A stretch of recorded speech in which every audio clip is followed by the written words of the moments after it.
spiritual living. To everyone here who's in person, everyone watching online, welcome on this rainy day. If you're new to Yuma, you might say it's only sprinkling. No, this is rain to us. It's wonderful. It's a physical representation of cleansing, isn't it? Of healing, of washing away the old and stepping fresh into something new. Amen. Isn't that what we're doing in our spiritual practice? Let's let go of what's been up to this point. Remember who we are and step into a whole new and beautiful experience. So I'm grateful you're here. You've chosen a wonderful day. We have appetizers, wonderful special appetizers for everyone to enjoy in the family room after the service, and a board meeting, and everyone is welcome. So thank you for being here, and let's stand up if you'd like and kick off our service in song.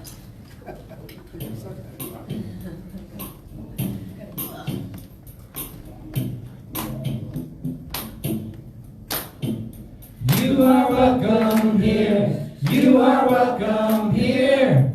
You are welcome here. You are welcome here. You are welcome here. You are welcome here. Oh, so very welcome. You are welcome here. You are welcome here. You are welcome here.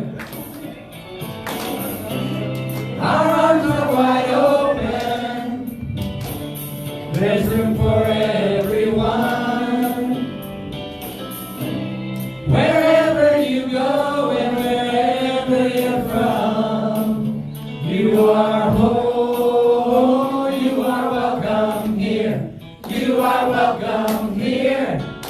You are welcome here. Oh, so very welcome. You are welcome here.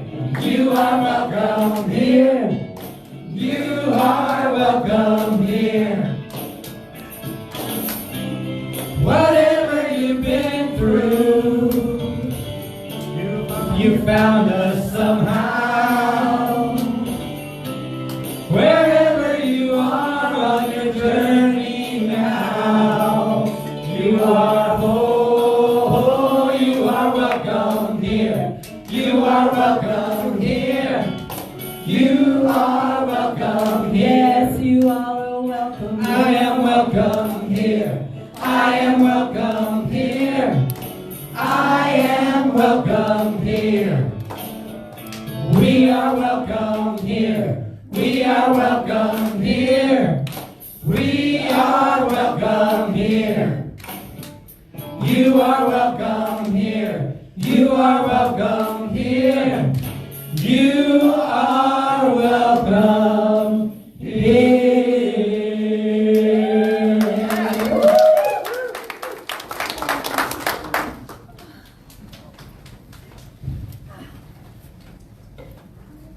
Thank you, choir. You are welcome here. What a beautiful message for anybody, but especially the new faces I see. People visiting us for the first time, welcome. We are a sanctuary of love, of joy, of peace. We're awfully nice people doing our best to love ourselves, to grow, and to support each other. So welcome. I'm glad you're here. For my mini talk today, let's time travel. Let's go back to 1914 to the Western Front of the First World War.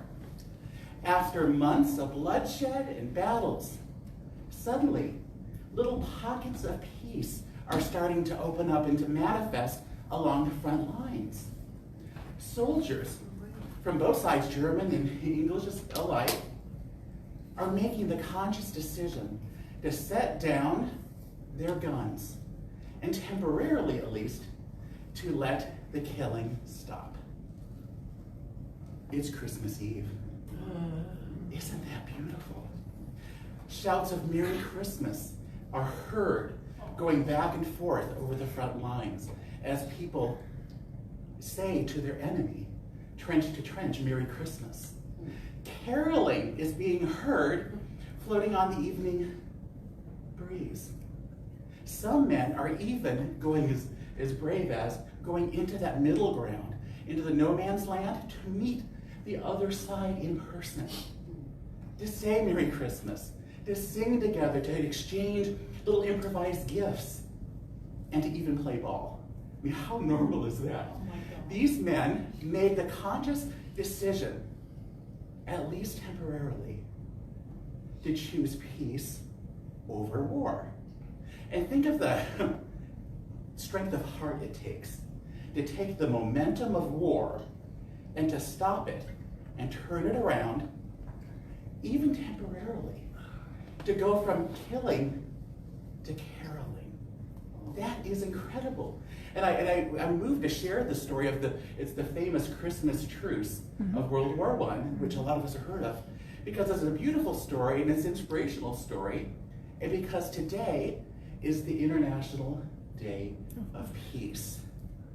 What a beautiful reminder of how these men, in such an extreme situation, stopped and remembered that they're one spiritual family, they're one human family, to see what they all had in common, and to want the best for themselves and the best for their fellow man. What a beautiful reminder to us. An International Day of Peace was started by the United Nations as an opportunity for us to remember that we can be the peacemakers, that it's our job. Don't we sing that every Sunday at the end of the service? Let there be peace on earth, and let it begin with me. That peace isn't just some poetic notion, some nice little slogan. In that song, our peace song, isn't it a call to action to remind us that we have the duty of creating peace for ourselves and for our fellow humans, our fellow beings, and that we have the joy of getting to do that? Because it's kind of easy to get into that delusion, isn't it, that peace and all that stuff, peacemaking, well, that's for the presidents and the kings and the dictators. That's for them to figure out on the battlefield. But the science of mind, our teaching reminds us that it begins here. Because when we are at war with ourselves or with another person, it's happening in our own hearts, in our own minds. And that's heavy. And the war happens here. But what's the good news? If it's happening within us, we can change that. Like those men, those soldiers who put down their arms, we too can decide to live a different way. To soften our words with people, our conversations, soften how we relate to each other. To ask ourselves, are people safe in our presence? Are we supportive? Are we loving? Are we nurturing? Are they safe in our hearts when we think of someone? Are they safe in our minds? And are we kind to ourselves? Because how about we fly the white flag and stop battling with ourselves? To be kinder to ourselves, more loving, more accepting, more nurturing, and then from that place of healed awareness and consciousness, to share that with our fellow man and woman and animal and everyone, that we can radiate out peace, and to want that for everyone. Because what we know is that's the divine birthright of every single being. And we have that wonderful role model of that soldier putting down the gun to sing Christmas carols. Now what's interesting is in 1915, were there as many people who did that? No, because the generals saw it coming and said, don't do that again. There was an actual, they thought, wait a minute, we need to put out a memo to say not to do that. And what's interesting to me is that shows me that we have all these peacemakers, but just a couple said no. Yeah.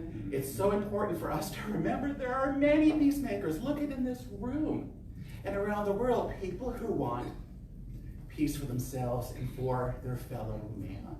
So let's take this into our spiritual practice, as always in our own healing, to end our own internal war, and then to share that kindness with everyone else, to share in our prayer work the lifting up of everyone, to reveal peace for everyone.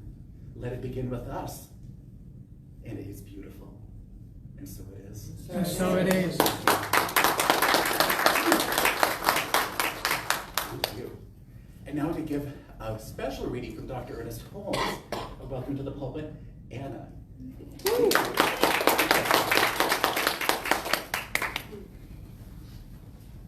Good morning. Good morning. Let me grab it. I had it loaded up, but my phone decided to put it away.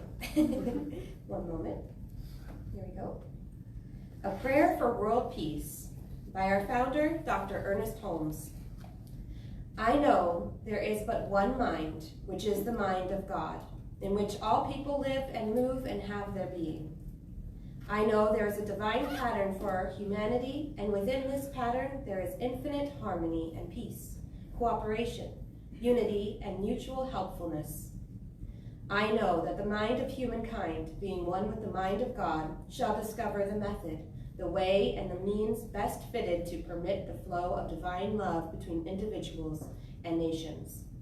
Thus, harmony, peace, cooperation, unity, and mutual helpfulness are experienced by all. I know there will be a free interchange of ideas, of cultures, of spiritual concepts, of ethics, of educational systems, and scientific discoveries, for all good belongs to all alike. I know that because divine mind has created us all, we are bound together in the one infinite and perfect unity. I know that all people and all nations will remain individual, but unified for the common purpose of promoting peace, happiness, harmony, and prosperity. I know that deep within each person, the divine pattern of perfect peace is already implanted. I now declare that in each person and in leaders of thought everywhere, this divine pattern moves into action and form to the end that all nations and people will live together in peace, harmony, and prosperity forever. And so it is. And so it is.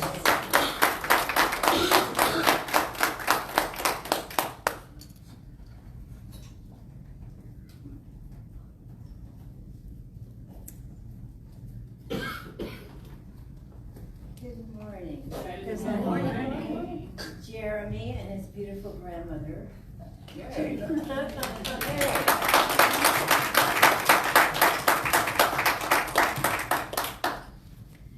This is a very special ceremony that we have every Sunday, lighting of the flames of faith. We perform this ceremony to promote the universal consciousness of life, which acknowledges that people of all faiths and lifestyles, all sentient beings, come from the one great universal presence which we are. Fundamental to this truth is the unifying nature of all religious thought and experience, which we honor here today. We light a candle for the Tao, honoring the universal path of harmony and equilibrium, the natural way. We light a candle for the shamanic traditions, honoring the beliefs and practices of all indigenous peoples, the way of primal spirituality. We light a candle for Hinduism, honoring the path of knowledge, action, and devotion.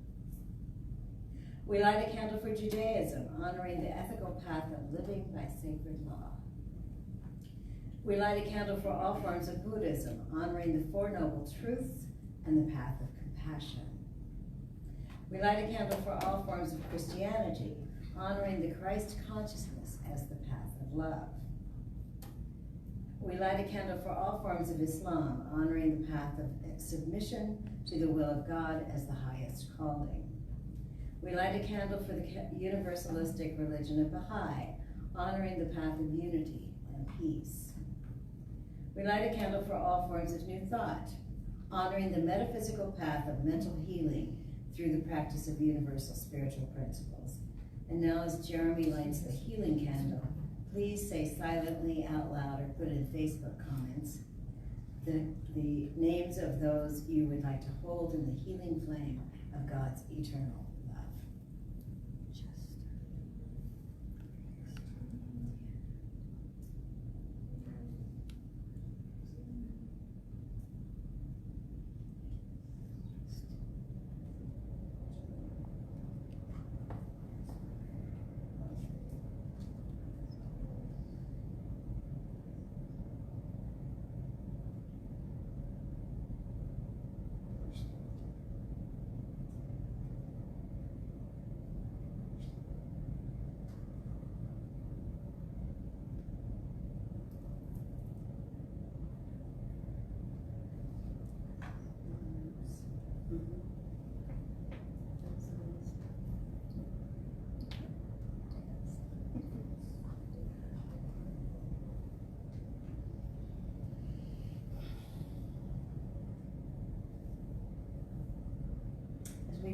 this presence, the presence of God, creator of all that is and of all that has ever been and ever will be, the one mind, promise. I know that I am one with this presence, as are each of you and every one living on the planet and beyond. I know that each person that was brought into the light today is feeling that energy of love that we are sending out. That energy of love before which dis-ease cannot stand.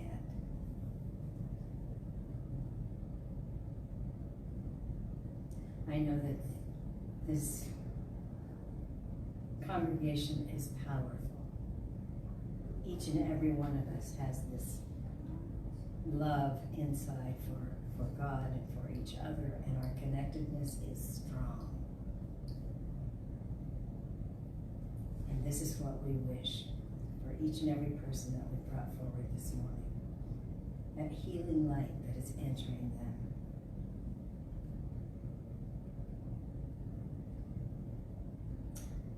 I'm grateful for this opportunity to be here with you to lift up these beautiful souls and each and every one of you and myself as well.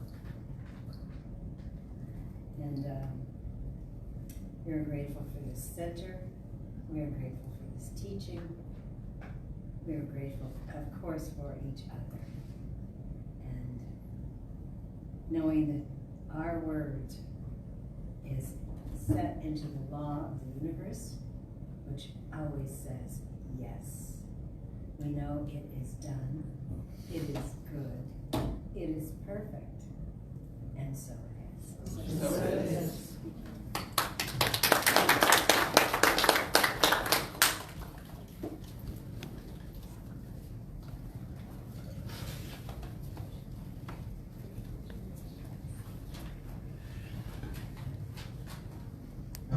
Fills every cell of my body. Every cell is alive with love. I relax into the healing process. I allow spirit to do what it does. Peace fills every cell of my body. Every cell is alive with love. I relax into the healing process. I allow spirit to do what it does. God fills every cell of my body. Every cell is alive with love. I relax into the healing process. I allow spirit to do what it does. Joy fills every cell of my body. Every cell is alive with love. I relax into the healing process. I allow spirit to do what it does.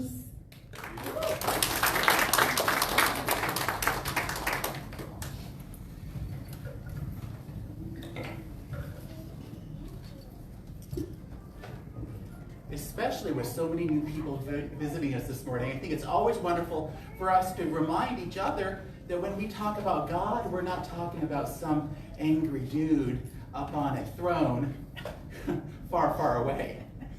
We're talking about a loving power and presence showing up as everyone and everything, as peace, as joy, as love, as prosperity, wholeness, inspiration, connection, as all of it, and as you, and as our speaker, Reverend Victoria Bomberry.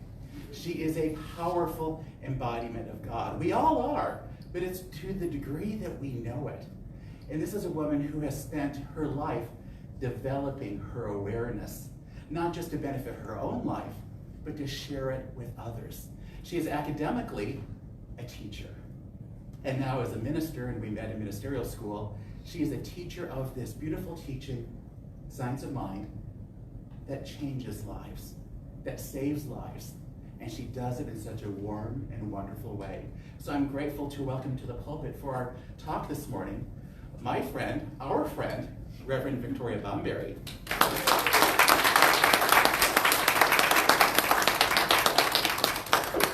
Take it away. Well, as always, I am so happy to be here in Yuma. And it's great when I come in and I see people that I know, and I see people that I've never met before. Yuma's growing, and there's all this energy here, and it's always awesome to see it. So thank you for having me, and I think I've been coming here for maybe an eon now. And I love every visit that I make to Yuma.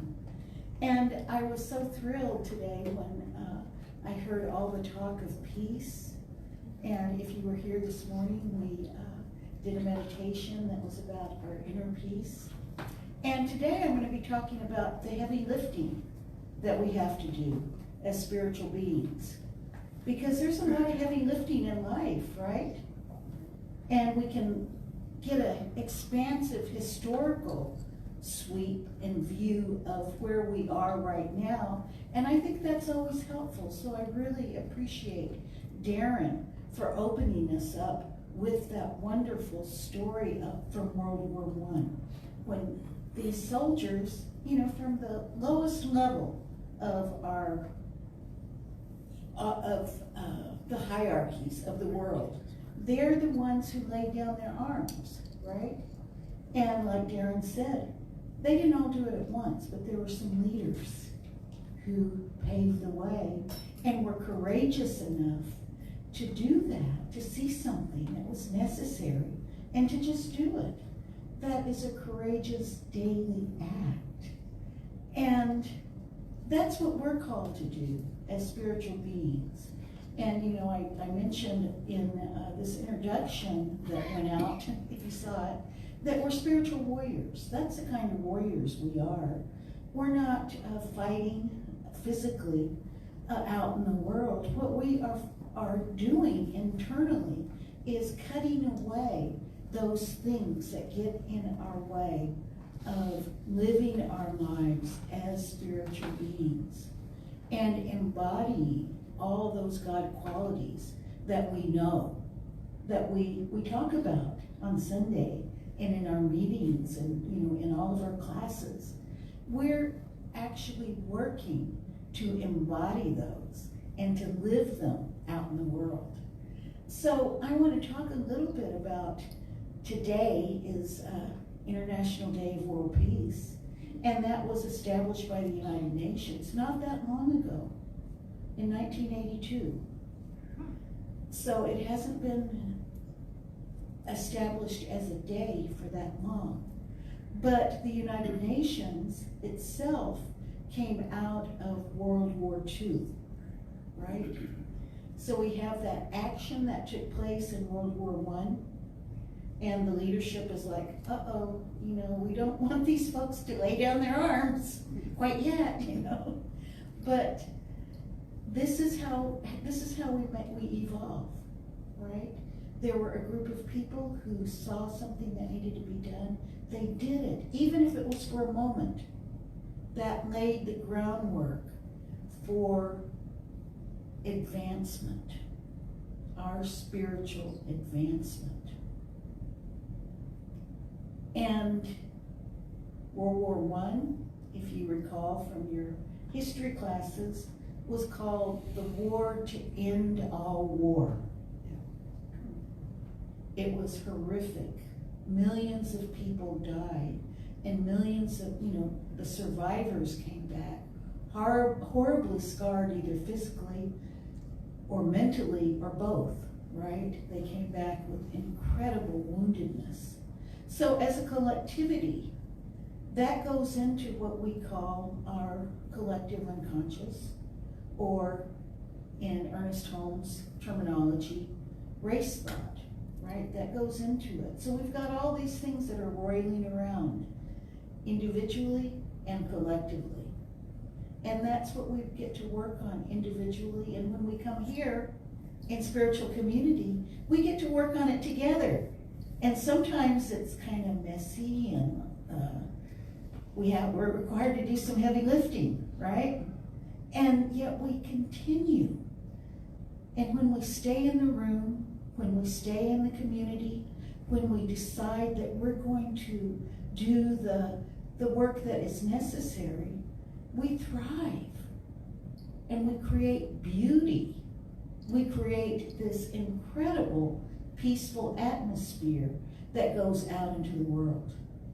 Now, that horrible war that was the war to end all wars was followed by the Second World War. And at that time, a lot of us, our parents may have been in that war, or grandparents, and maybe in some cases, great-grandparents. And, that was supposed to be the good war, right? And again, there were people who came back from that war. I remember, I still have a picture of my father. He flew in airplanes over Germany, and there's a picture of him. He's 18 or 19 years old. He's a boy, right? And there's a certain sense of pride that I see in his eyes in that picture. There's also something else that is far beyond what a boy should be exuding, right? And every time I look at that picture, I feel a sense of pride that he was courageous to step into this. And I also feel the steep compassion for what he had to do and the price of that. And there were people who paid even larger prices in every war, right? People have been hurt by it. So here we are, after the Second World War. People came together and they said, we have to do something. We really have to do something. We have to have cooperation between nations. And imagine all the devastation. Europe was destroyed. And if you've ever looked at pictures, you see pictures of cities just laying in rubble. You see, the horrible pictures of the Holocaust. You see all of these different evidences of how horrific war can be. And these people, the leadership at this point, there were a few leaders who stepped up and said, we have to do something. We have to rebuild. We have to have international cooperation. No one can go it alone right now. No one can rebuild on their own. We have to do it together. And they formed this incredible organization, institution called the United Nations. Well, after the First World War, there was also a push to do that, the League of Nations, and it fell through. It couldn't get legs under it, and probably the will wasn't there to do it quite yet. So this is our evolution as a species. Second World War, try it again, right? Of course there's naysayers, that ain't never happened, right? And yet, people come together and continue to build. Our institutions are never perfect. They're not the perfection that we have in our minds, but that is no reason to give up. I don't give up on myself when I know I've done something that is just wrong. There's no other way around it. That's just wrong. I don't give up on myself. That is something that I have to work on internally. The key is to be aware of it. And I think that when we talk about Jesus' words, resist not evil, what does that mean? We hear it all the time, but what does it mean? To me, it means that we're not going to ignore it. We're not going to just let it be. But we're going to look at it. We're not going to run away from it. We're going to look at what that is, what we might be calling evil, that is causing disharmony, discord, and a sense of anxiety, anything other than peace in us. And we look at it, we become aware of it, and we take action. That's resistance to evil, that action that we take once we've identified it. So when Jesus says, resist not evil, he's not saying lay down, right? It's not a passive statement. It is a call to action for each and every one of us, whether it is individually or whether it is collectively, right? We look at it, we address it. And we all have these incredible emotions, right? These incredible emotions that can run amok. When something happens, someone insults you horribly, someone hurts you deeply, we have an emotion, and we can sometimes, right, we just react. We react by striking out, hitting back, right? We hit back. And I think that that's been one of the most powerful things that I've learned over the years is when I want to hit back, can I stop myself? Can I stop? And no matter how much I think this can't stand, I'm going to do something, you know. I'm going to act violently, whether it's with words or deeds. I have to step back. I have to make that choice to not hit back. And that's a part of us understanding and coming to a place of knowing how God is. God doesn't punish us. God's justice isn't about retribution. That's how we've interpreted it. When I used to hear something, you know, when people would say, no justice, no peace, I would think justice, oh, that's that punitive stuff, right? Are they saying that we have to punish the other side for not thinking the way we do? And that didn't seem right to me, right? But what is justice? Justice is about restoration of harmony. It's restoration of the peace. It's about making amends and making right. And that's what was happening. That was kind of the guiding principle of the United Nations. Look what we did. We made a mess of the world. We hurt each other. We did horrendous things. And some of it we want to hide, right? We want to hide it. We don't want to talk about it. But we're gonna move forward and we're gonna try to make it right. Well, we have to look at all of it. And as we uncover it, we are able to restore harmony and peace for all of us. So as we celebrate this incredible day of peace, let's look at what the theme is this year. It is for us to take action. Now, a lot of us in this movement have been averse to being out in the world. It's an internal thing. We don't get involved in all that stuff out there, right? But that is actually a wrong reading of our teachings. Remember, I started the First World War. Darren started the First World War to this this morning. What happened during that period of time too? Science of Mind was just getting started in Los Angeles.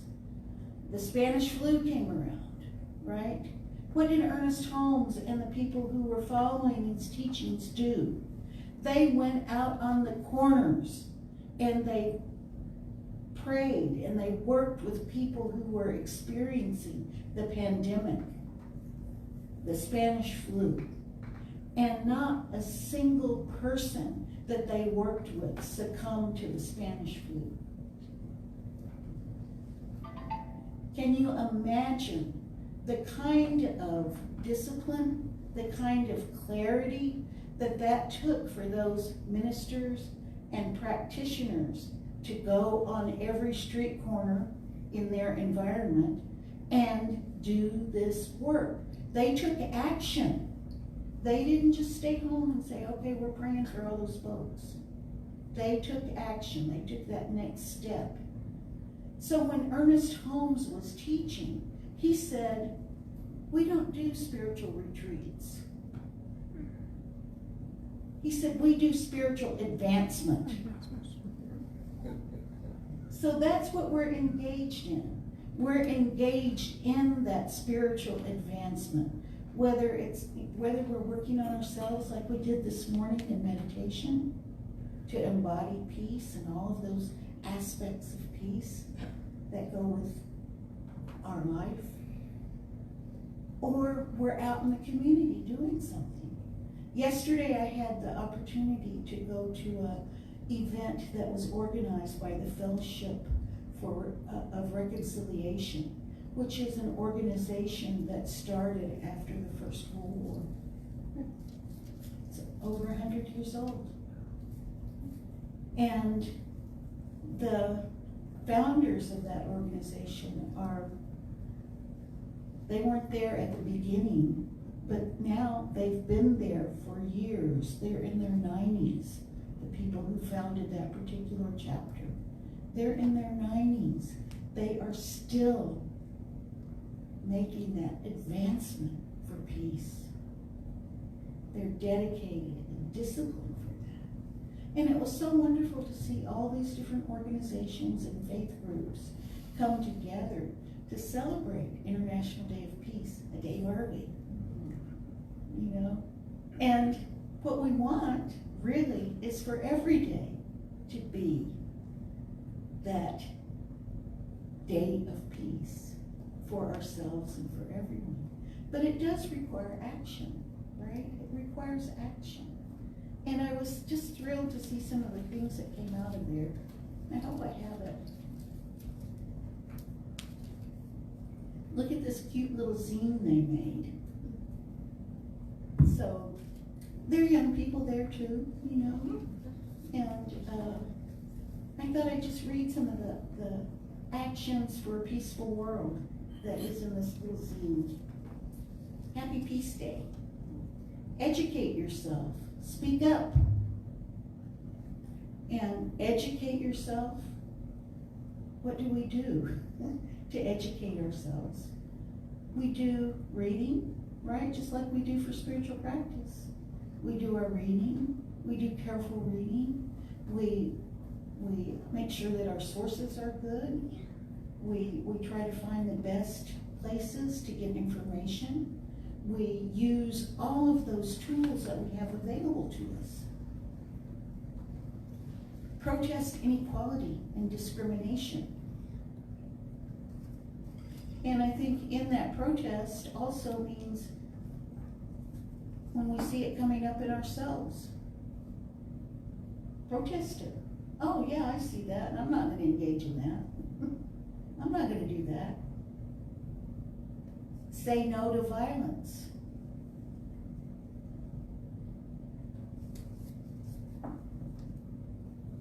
Practice understanding and solidarity. Embrace inclusion and diversity. Report bullying and harassment. And this one is really interesting, right? Report bullying and harassment. So I see that also as, yes, there are, if you're in a school, for example, you do want to report bullying that's happening, right? If you're in the workplace, you want to report that because that's behavior that can't take place. And we also have to understand when we look out in the world, where is that bullying happening in the world? We're going to find it, we're going to know it, and we're not going to participate in it, right? We're going to report on bullying. And Robert Reich, who was an official in a couple of administrations, and who is a professor, a retired professor emeritus from UC Berkeley, he said that in his work, that's what he saw. That is our biggest problem in the world, is bullying. Nations bullying other nations. That's the biggest thing that he identified. As someone who had experience working in government, working with other countries, that was what he saw as our biggest problem right now, bullying. And can you imagine a nation just being called a bully? I mean, we should be embarrassed at the very least by that. If not, people talk about shame as if it's a bad thing oftentimes, right? And it can be a thing that is debilitating and doesn't work. But there are times when we should be ashamed, right, of our actions. That doesn't mean we stay there, but it's a moment where we know we've done wrong. Doesn't define us, but it alerts us to the fact that we've done wrong. So who wants to be known as a bully, right? What nation wants to be known as a bully? I think that every group of people sees themselves as good, right, having qualities that are worth upholding. So why don't we do it? Why don't we uphold those qualities and look at those qualities and focus on that? We know the other side of it, and we move to that place of generative good. We want to be engines for good. We want to generate that good. We want to be in direct alignment with God, because that's what it is. When we're generating good, we're in direct alignment with God. We are holding hands with God in that moment when we're generating good. And each one of us is that conduit for good. So as we go forward this week, fueled up by this wonderful day of peace, think about taking action this week. Whether it's something that is as simple as someone insults you, a family member says something just dreadful to you, don't hit back. Take a breath and send out love. Send out love. That is a spiritual practice. Send out love. Be that love.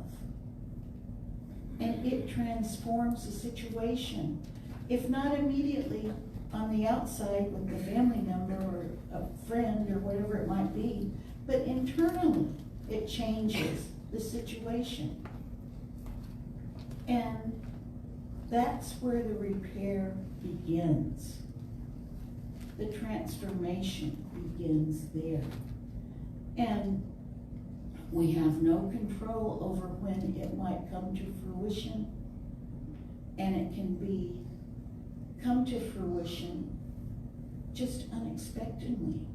I had a friend tell me the other day that she had experienced a divorce, and it had been deeply moving. This is when she was young, in her 20s. She's in her 70s now. Her ex-husband, who she hadn't seen or heard of in decades, located her and asked if they could meet. And he told her what was going on and what caused the rift that she had never known. And that was the healing moment for her and for him. So we don't know when it will come to fruition, but we set that seed in place knowing that it will. So do that. We don't have to know. All we have to do is take that action that is in alignment with God. So I want to just end this with the prayer of St. Francis, and we're all familiar with that. Lord, make me an instrument of your peace. Where there is hatred, let me sow love. Where there is injury, pardon. Where there is doubt, faith. Where there is despair, hope. Where there is darkness, light. Where there is sadness, joy. O Divine Master, grant that I may not so much seek to be consoled as to console, to be understood as to understand, to be loved as to love. For it is in giving that we receive. It is in pardoning that we are pardoned. And it is in dying that we are born to eternal life. So as spiritual warriors, as we chop down those things, that's the part that's dying. That is the rebirth that we go toward. And we can do that right now. We don't have to wait. We could be reborn in this moment. And so it is. And so it is.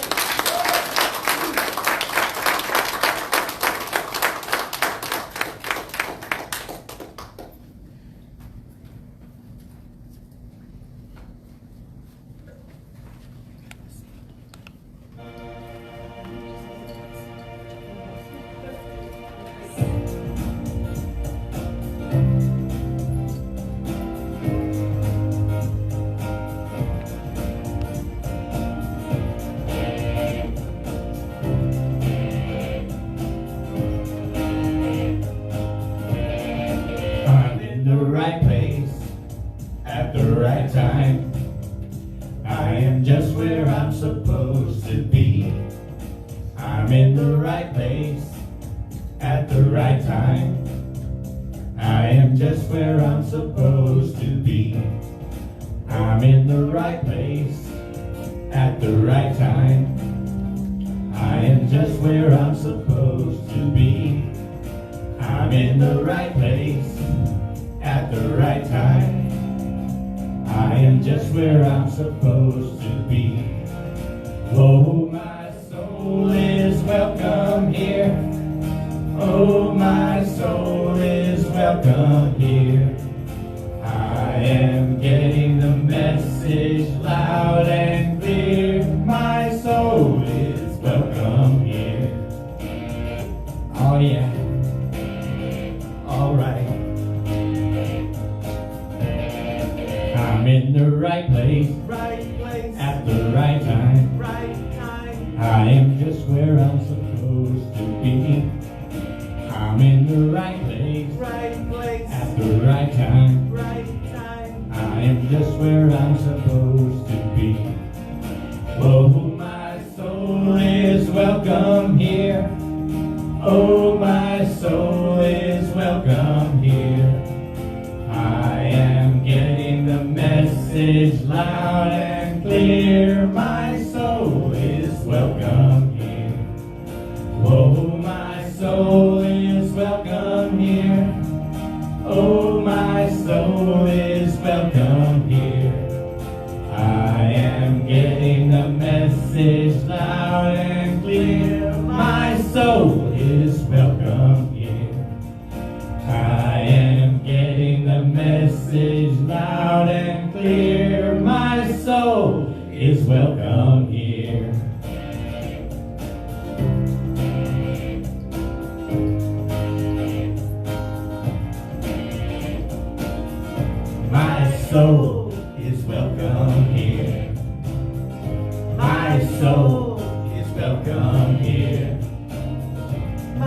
soul is welcome here. My soul is welcome here. My soul is welcome here.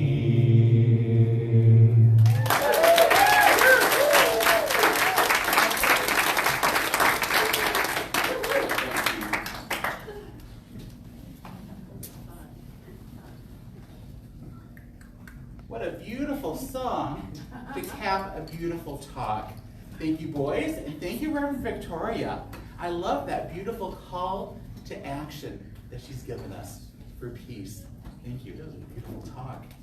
And now it's our time to be able to support the vision of this center, of Yuma Center for Spiritual Living, to actively practice our belief in prosperity and abundance, and to remember that our support of this center allows it to be that bright beacon that we want it to be, that it is in Yuma, to point out what is right with people, what is good about life, to remind people, to call them to awakening to their spiritual magnificence. So this is what we're supporting today. So let's take our means of giving, if that's our offering, or if I use my phone, and let's put it to our hearts, and to say the affirmative giving blessing together up on the screen. Divine love consecrates my gift. It goes forth to heal, to prosper, and to bless. It is evidence of my conviction that God is the source and substance of my supply.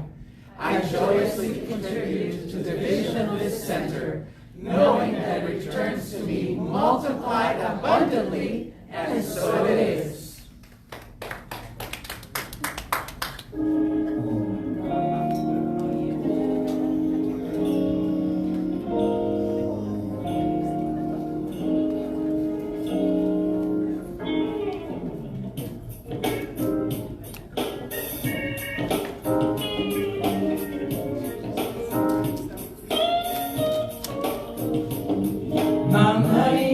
Like money, it goes forth and multiplies. I send it out and let it go. It comes back to me in time. My joy is overflowing. I know God is my source. My money is like money. It goes forth and multiplies.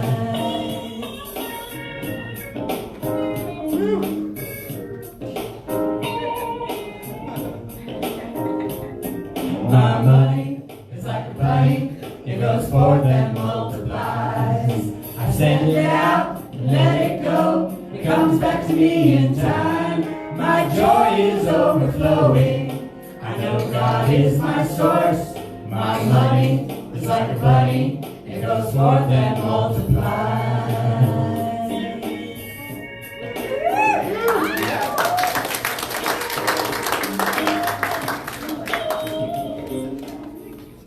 Join me in closing our eyes and opening up our hearts. Oh, and just allowing the humor of that song. I love that, because we know the universe is open to us to give us all that we could ever take, all the ingredients of life, of joy, of peace, of abundance, of prosperity, love, adventure, connection, health, and wholeness. And that we can smile, we can be humorous and delighted, because we know we don't need to struggle, we don't need to convince the universe, we don't need to be dim and sour and somber. No, we are joyous and open, knowing that as soon as we say yes to receive, that high consciousness of the universe flows into us naturally, powerfully, and joyfully.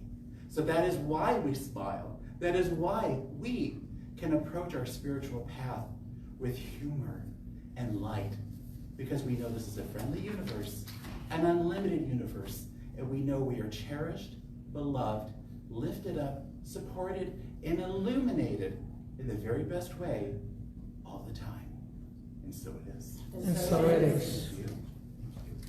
And thank you to everyone for your support.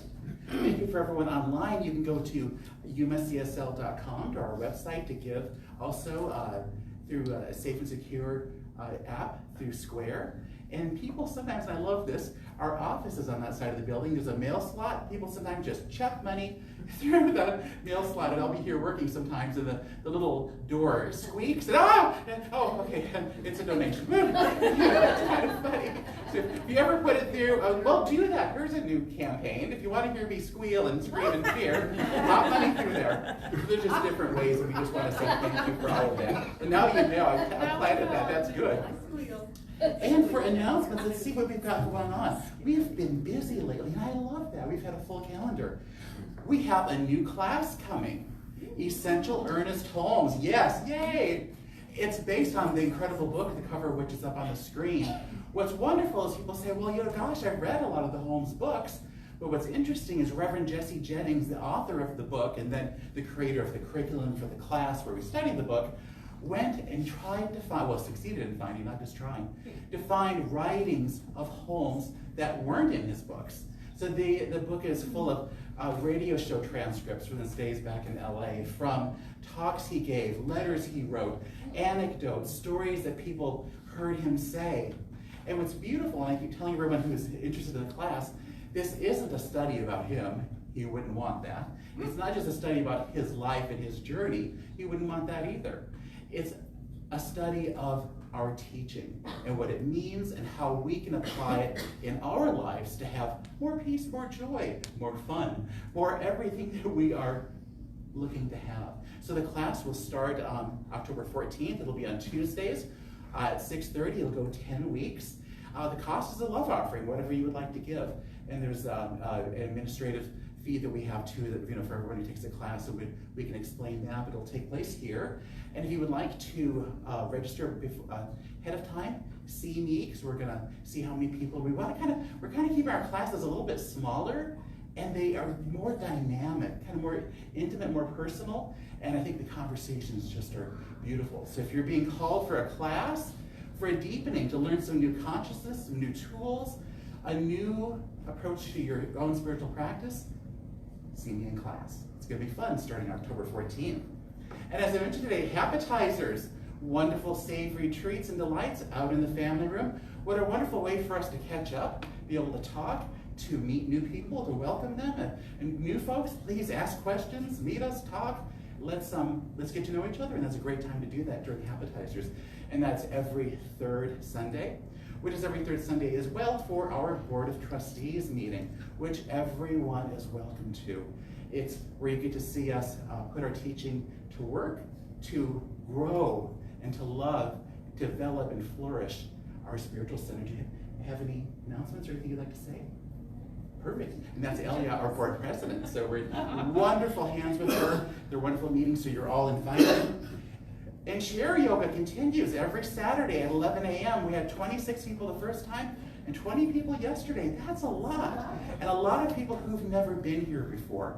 So it's wonderful. If you want to pop in once or keep going, it's going to go for probably, I think, 6 more times. So you can come 6 times. You can come whenever you want. You know how we work. We're pretty easygoing here. People pop in and out. But it's so wonderful how many people are saying, it's my first time here. I've never been here before. What's this place all about? And I'm like, well, let me tell you. You know? And it's wonderful. It's not just chair yoga again. She does meditation and mantras. And she is a Reiki master and a trained sound bowl healer. She brings in those modalities and those tools. Her name is Cassandra. And that's every Saturday at 11 right here in this room.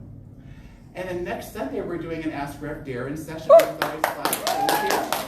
love that. You know, it's where you get to bring questions, and I get to, Spirit gets to answer through me. And it's wonderful because sometimes we're up here talking, and there is a question out there. And it's not just one person. Maybe one person asks that question, but there's something bubbling up. Something not just wanting and needing to be addressed, but to be healed.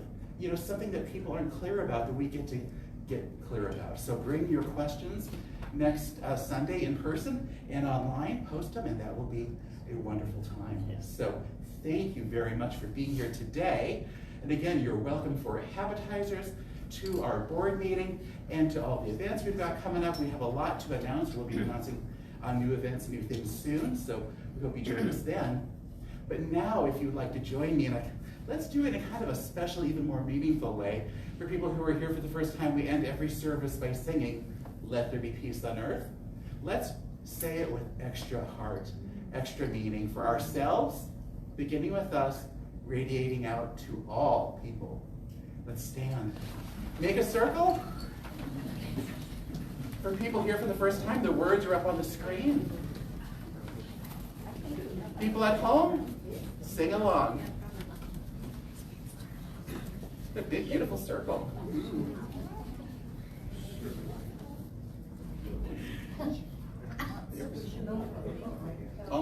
Almost connected.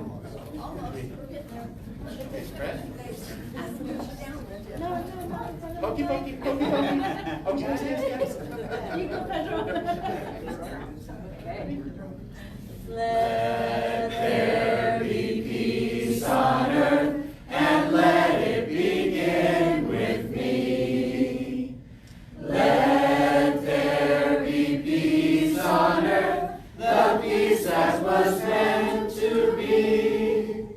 With God as our power, united all are we. Let us walk with each other in perfect harmony.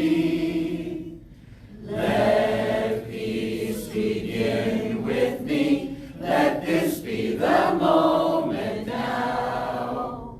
With every step I take, let this be my joyous vow.